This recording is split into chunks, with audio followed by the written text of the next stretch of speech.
This is Greg Pass with the Americans in Wartime Experience. Today's date is October the 10th, 2023, and I'm in Williamsburg, Virginia. I have the pleasure to be sitting down with Susan Hinderleider. Thank you, Susan, for joining us. Thank you. Can you tell us your full name and where you were born? Susan K. Hinderleider. I was born in St. Louis, Missouri. Do you have any veterans in your family? My dad. Tell us a little bit about your dad. What branch was he in? He was in the Army, World War II. He was in India. I don't know exactly what his position was, except he loaded bombs on bomber. He loaded the bombs on the bombers to fly the hump. Gotcha. So. Did he tell you stories when you were younger about his service? A few of them. I know he went to, when he went to college, it was on the GI Bill, and was called up for Korea, but they found out he really had a slip disc, and that meant he didn't get to serve. They took him out, military, medically retired him at that point. So at some point in time, you joined in military service. Yes. Tell us about your journey. How did you get to becoming commissioned in the U.S. Air Force?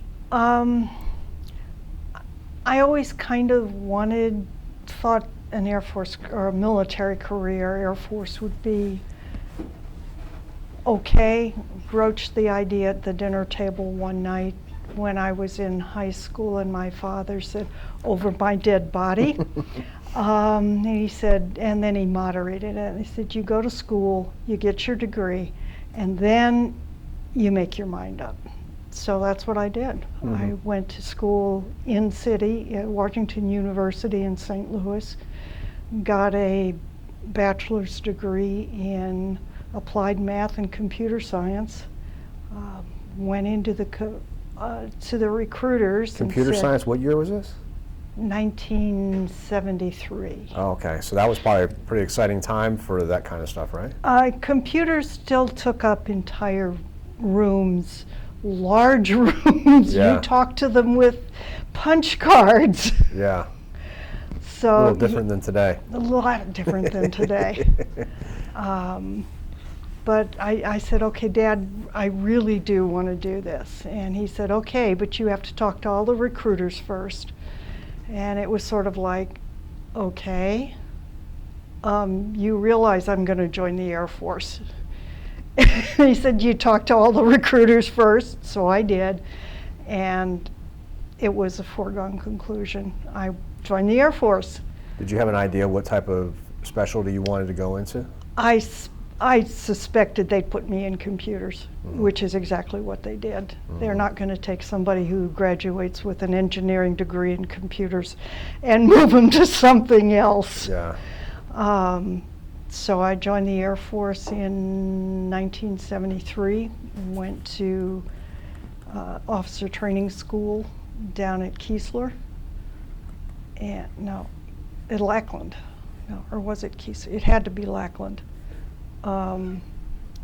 And came out with gold bars.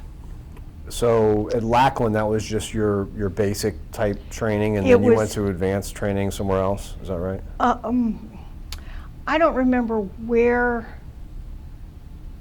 Yes, I do remember where. It was on the base was down in San Antonio. It was one of the the extra satellite bases from Lackland. And that's where I did the basic training. It was 3 months for officers. Did you find that challenging? Reasonably, yes, especially the physical part of it. You marched everywhere with a group. It was an integrated group. There were 2 women and 10 guys. So in basic? Yeah. Really? For the officers, yes. I would have lost money on that bet. What was that like in the 1970s, being integrated like that? It was challenging. Most of the guys were prior service, and were now coming in as they were NCOs who decided to become officers. So this was their path Gotcha. in as the officers. Had parades every Saturday morning, just like you would in basic training. And my parents came down for the graduation. So. Was your dad a little more receptive at this point to the Air Force? Oh yeah, his buttons were popping. He was glad I did decide to do it. And they brought, I remember he brought his bars down for me to wear. That's cool. Yeah. Do you still have those? Yeah. That's cool. Yeah. So tell us a little bit about the training that you had to go through as far as your specialty went, the computer. I didn't have to go through any training. Oh, really? Yeah. Because of the college training? Because I had the college degree. And the computers are still pretty much the same that you trained on in college that the Reasonably, military was using? yeah. You still, you sit down at a key punch out your cards, hand them to to an operator, and they ran them through the computer. So when you say punching cards, is that like the equivalent of computer programming, basically? Kind of? Punching, input used to be either punch cards, about this size, or sometimes tape, magnetic tape. There weren't keyboards to go and direct input to the computer for the user. Computers were in shielded rooms, took up lots and lots of air conditioning and power.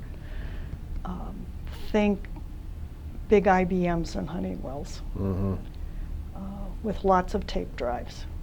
So in the early 1970s, what type of work were computers doing for the military? What type of? A lot of it was accounting kind of work. Because I had an engineering degree, I got assigned to a very small unit that we wound up being the computer support to evaluate test Minuteman shots. And they would bring us the tape, we'd run it through the program, give them the printout, and they would evaluate how this Minuteman worked. And where was your first assignment? Hill Air Force Base in Utah. Hill Air Force. It's a logistics base normally, but they do have a small contingent of science engineering kind of folks there. Were you married at the time? No, Okay. never did get married. Okay. So you're still being able to communicate with your family and all that. Yeah. Obviously, you're still in the United States, and Yeah, okay. So how long were you there at Hill? 3 years. 3 years. And was selected as an instructor. So I went down to Keesler and spent 3 months to learn how to be an instructor. And then I was not happy about the assignment, but they got much happier once I got into the real assignment, because it was on some of the first mini computers. And we were teaching operations and programming on those mini computers. What's a mini computer? A in mini the 1970s? computer, yeah. The size of a Buick? And it would fit in this room. Yeah. The ones I were assigned to were all involved in intelligence transmissions. So I wound up going to various sites to actually do the teaching. So I was in Hawaii, and I was in various places in the United States. I wasn't confined to Keesler. Which is probably a good gig, right? I mean, Oh, especially the yeah. Hawaii one. Oh yeah, Yeah. So I can't complain about it, and it set me up for the rest of the career because I worked on that system in various capacities from then on. So help me understand computer technology back in the 1970s when you started on these projects. Was the military's computer programming light speed ahead of the civilian sector? It was, yeah, it was ahead of it. I guess for that time it would be considered a light years ahead. Of course, we didn't get laptops until when? My second tour at bowling. And that was probably like a briefcase type style? And they were laptops. They were like this. They were pretty heavy. They didn't run for more than 45 minutes at a time without plugging them in. Mm-hmm. But that was okay. I worked on a mini computer probably without the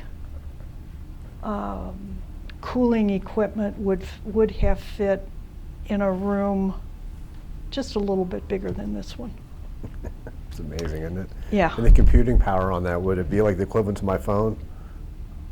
Not quite. Mm-hmm. It's amazing, isn't it? Yeah. So when you say that you were an instructor, who are you instructing? Are you like people doing repair work, people doing programming? What? Yeah, both the operators, the programmers, and the users. And these computers were all used by Intel, and so you're trying to teach a Intel officer how to get the information from the computer, because it was a way to disseminate intelligence information. Is Gotcha. the bottom line. Gotcha. Who was manufacturing these? Like IBM or something? HP. HP. Yeah. Now, would you work side by side? Were they the ones teaching you who were then teaching the students? Eventually, yeah, Mhm. or initially, yes, and then we went out and taught both programmers, operators, and users Mm-hmm. how to do just the basics of how to be able to get into the computer, how to sign on, how do you ask for XYZ, whatever queries they had. Mm-hmm. And then I went from learning it myself to teaching it for a couple of tours. So I'm going to go back in time because That's all right. I failed to ask. So back to college, Mhm. why did you select computers? Did you have? I was just fascinated by it. Mm-hmm. It was an engineering degree. Partly that meant I didn't have to take a foreign language because computer programming was pretty much considered a foreign language Makes at the sense. time. That makes sense. It just seemed like a good fit. Mm-hmm. So why not? Okay, so you're an instructor, and then where are you off to? And then I went to, it was the first Kiesler, and from there I went to Scott, and I went to a unit that I had, I'd been up there to do the training a couple of times, and now I was going to go up and actually help with their installation and then run the computer for them. Mm-hmm. I was attached to the regular computer squadron, but I worked in the Intel spaces. And what rank were you at this point? Captain. And how long were you there at Scott? That tour was 4 years. Did you enjoy it? Yeah, it was close to home. And then where are you going from After there? that, what did I do? I went from there to DC, which was the headquarters. Spent 4 years there. Did you live in D.C. or? I lived in Northern Virginia. It was the unit that managed the Intel computers for the Air Force, including the one I had been teaching on. So they were glad to get me there because I knew the guts of the system. Mm-hmm. And when it needed upgrading, I would work with their contractors and act as in some ways, as a technical expert for their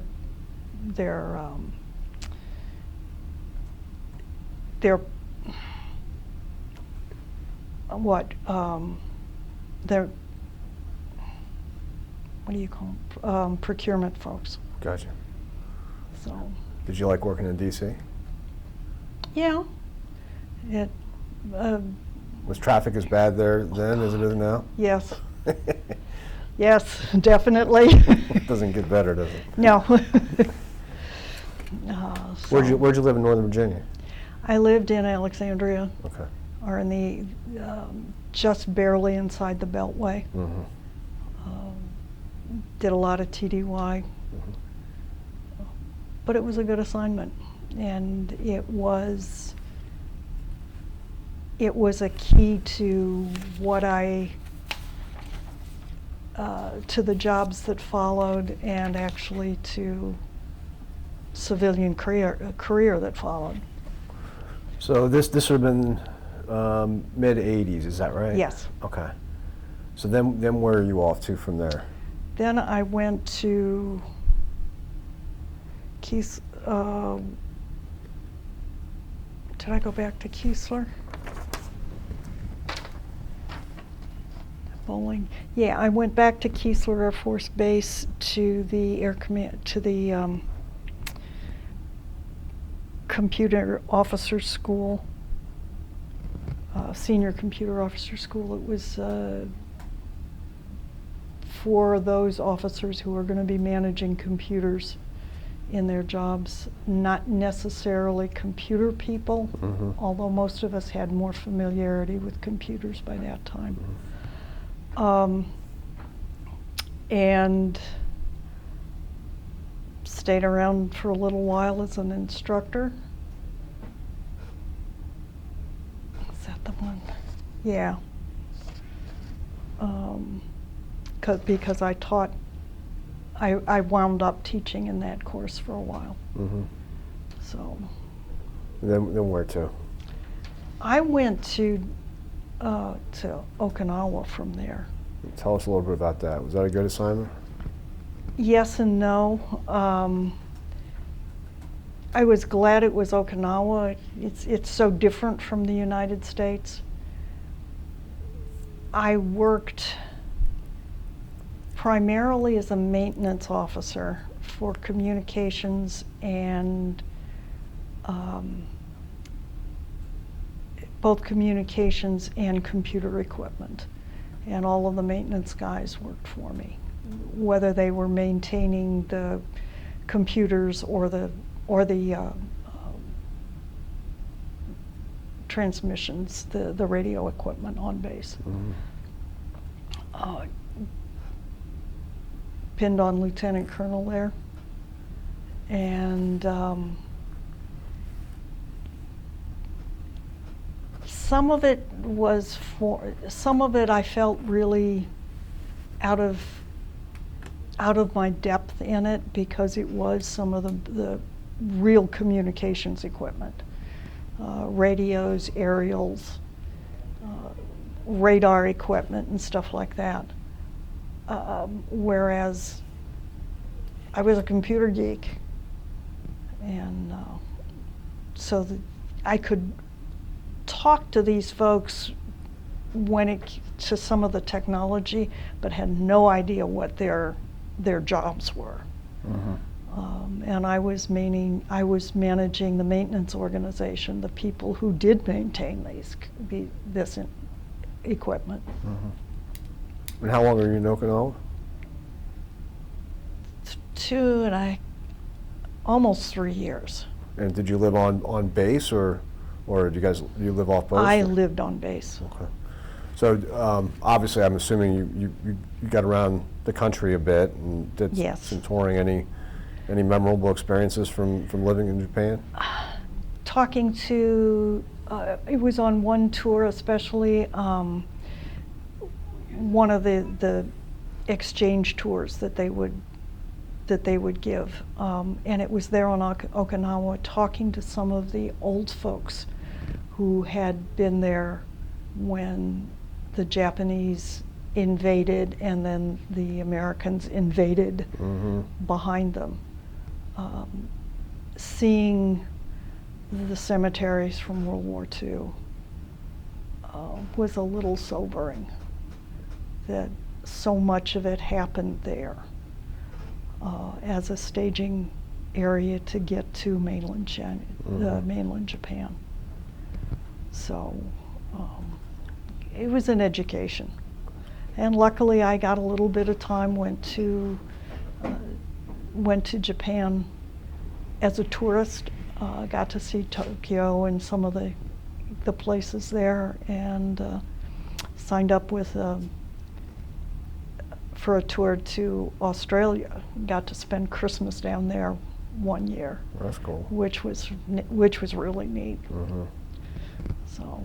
The locals, I assume you guys all got along well, the Americans and locals? Yeah.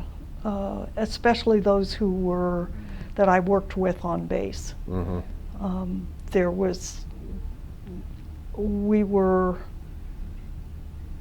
The older folks, we'd liberated the island, so Americans were good. Some of the younger folks were not as thrilled about having all these Americans around polluting their country, just like we're not all that thrilled about having these foreigners coming into our country at the moment. But it was a good tour. A lot of interesting things, a lot of history. And I enjoyed it. So where'd you go after that? I came back, everybody thought I was nuts. I came back to Scott Air Force Base in St. Louis.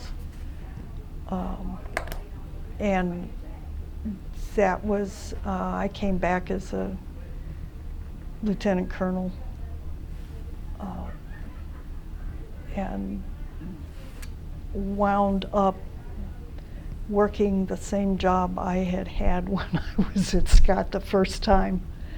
Instructor? To renovating the computers and modernizing them. And as an 05 you were doing that? Like the hands-on type stuff? No, I ran it. I Okay. mean, I was supervising the whole thing. I wasn't running them. And it also meant that wasn't the only job. There was other squadron kinds of positions that you had to fill. And they took me a little more seriously the second time around. The equipment had changed, it had been upgraded, the mission had been increased to some extent. There were programmers there, both government asset and contractor, that we were the lead for some of the follow-on enhancements to that system that I had originally helped put together. So it was kind of exciting to see how it had grown. Yeah. Then where? That was it. That was it? That was. So you did 20? Okay. So over the course of 20 years, how did computers change? I mean, was it pretty significant? Yes. We went from a computer that took up an entire room to something that would take up this room with the same air conditioning. You didn't need as much environmental controls for them. And the systems that would do as much as those big computers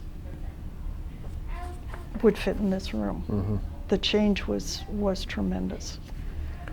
So your dates of service cover from 1973 to 1993. Yes.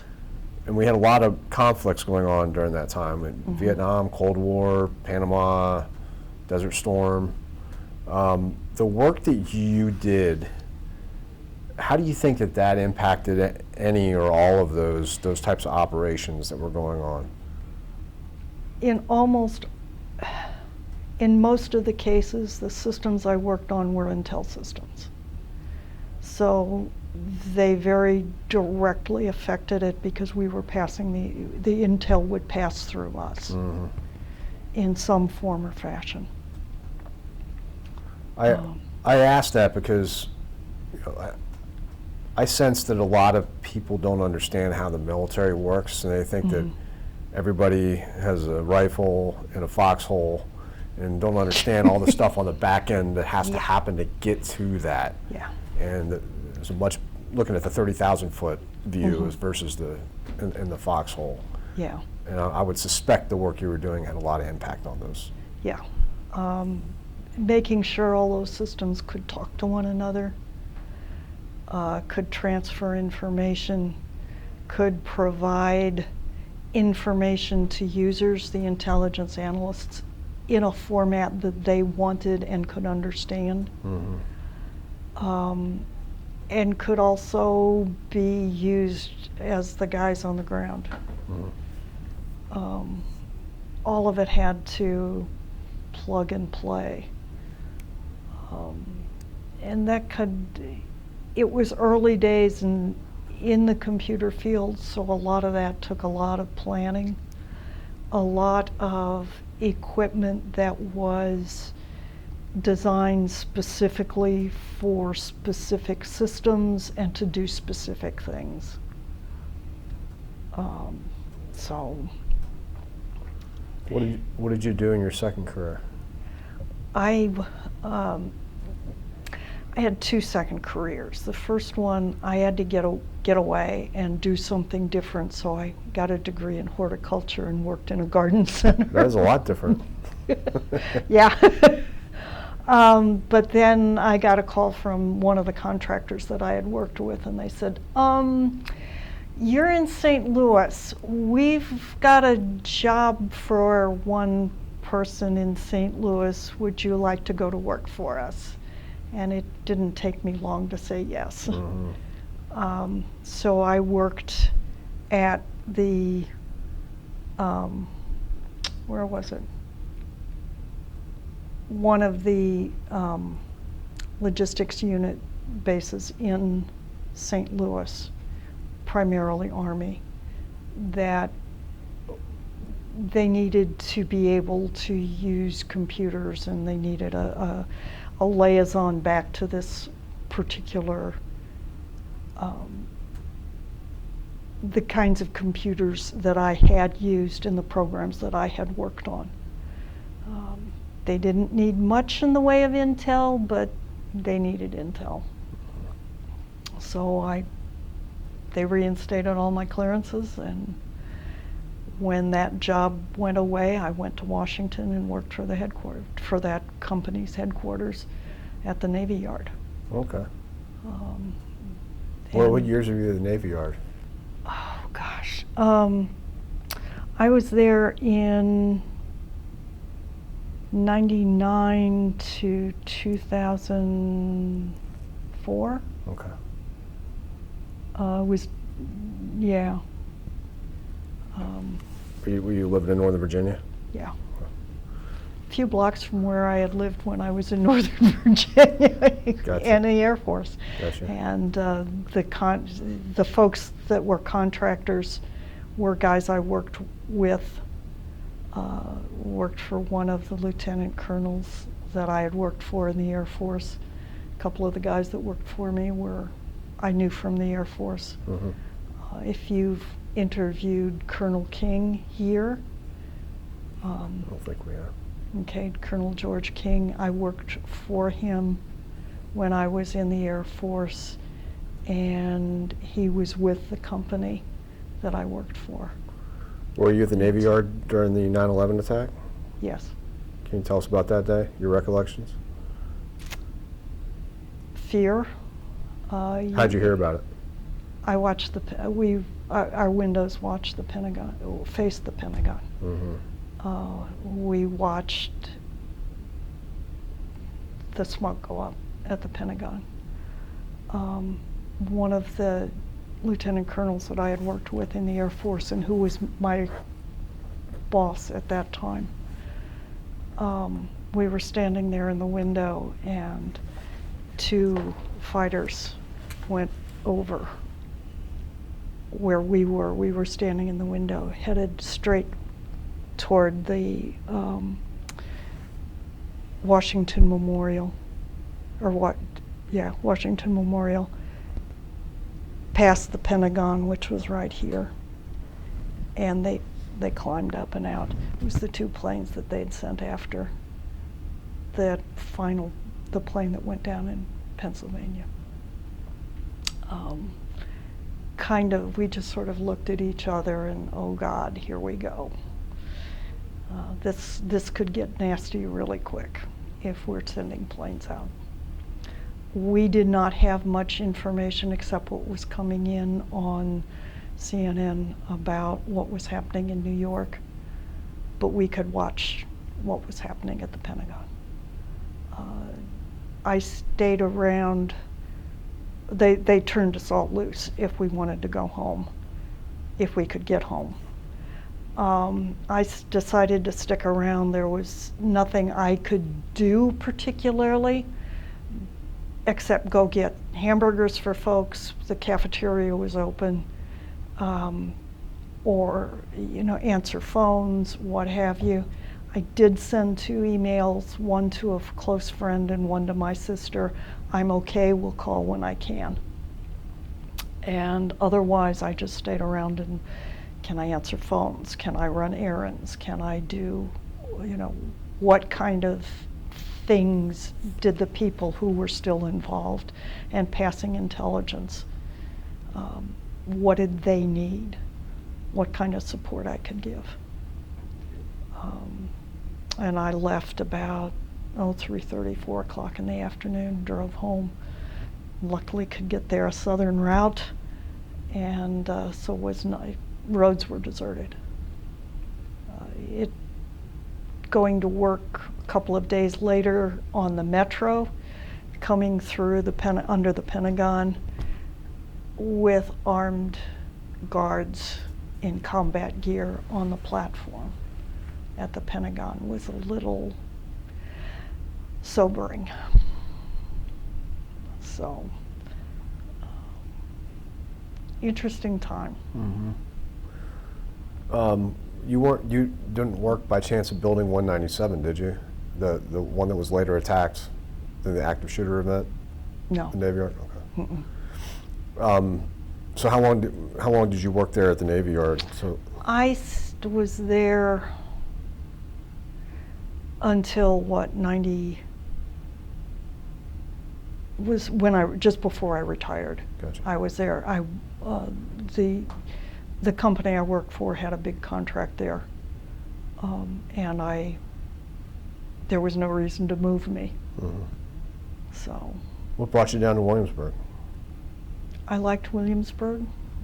I decided I was living in northern Virginia, just outside the Beltway, and I just finally threw my hands up and said, no more, I'm getting out of here. Good call. Yeah. And I was 63, and I'm going to go down to Williamsburg. What's down in Williamsburg? What can I find? And stumbled across this. And I said, this is a really good deal. And they had empty houses. This was before they were completely, there wasn't a waiting list, let's say it that way, for residents. So I got a 2-bedroom house, 2-car garage, everything provided that I would need, and there's no reason to leave. How long have you been here? Since 93, 2013. Gotcha. Christmas of 2013. Gotcha. So. Let's go back to the military. Okay. A couple more questions. So, If you were to speak to a young man or a young woman and they said that they're thinking about entering into military service and making a career out of it, what advice would you give them on how to succeed in the service? I would urge them to do it, first of all. Figure out what it is you want. Figure out what kind of even if you don't want to stay, it's a great place to get training. It's a good place to develop a work ethic. It always looks good on a resume that you spent some time in the military. You learn how to work with other people, even people you don't necessarily get along with. You learn what your capabilities are. Air Force will, or the military in general, will stretch you. Just the fact that they're physical jobs as well as mental jobs. And you learn a lot about yourself, what you will do, what you can do, how you can get along with other people, what it means to be a supervisor, what it means to be a supervisee, what it means to be loyal. And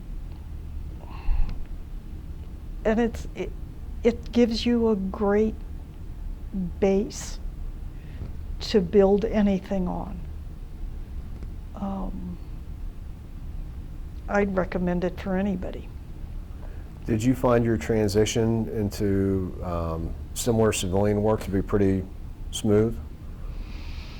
Into the computer work on the civilian side? I did, because most of what I did was for DOD. Mm-hmm. The work I had done as a civilian opened some or as in the military opened some doors for me later to work in the military. You've been at several assignments. You got a list there, probably at least 6, 7 assignments. Of those, what was your favorite assignment, and why would you consider it to be your favorite? Probably the 2 tours. There were 2 tours at Keesler. Once when I was young, once when I was older. And both of them meant I had to stretch. I had to do things I wasn't entirely comfortable with. In the first one, I was teaching, and I didn't get up in front of people and talk. Just to learn how to do that was incredibly important, not just for my job, but for my self-confidence.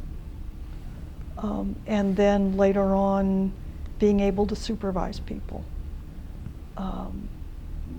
We had a couple, you always wind up with a bad apple somewhere. How do you discipline? Where can you go to get assistance? Where can you go and get advice on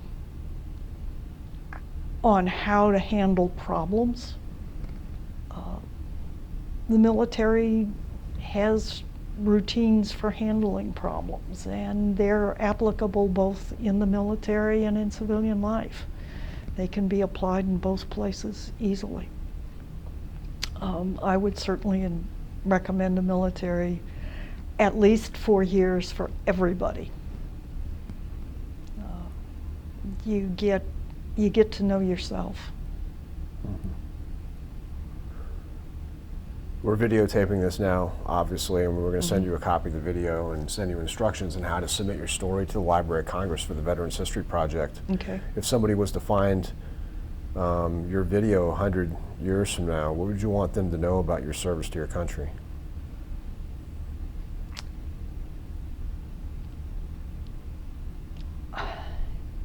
I'm incredibly proud of it. I'm glad I did it. I came in at a time when it wasn't the popular thing to do. I think it has given me a base to build on for everything else.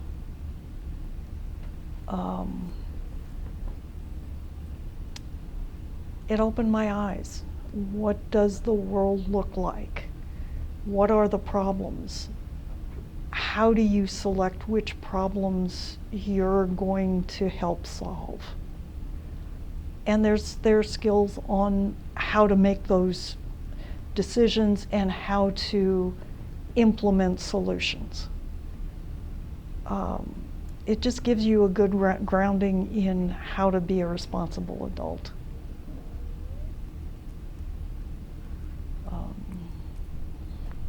Anything else you wanted to talk about or document?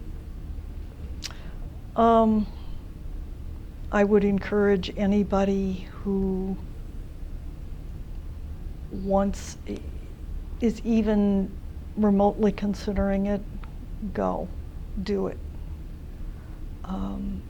It is a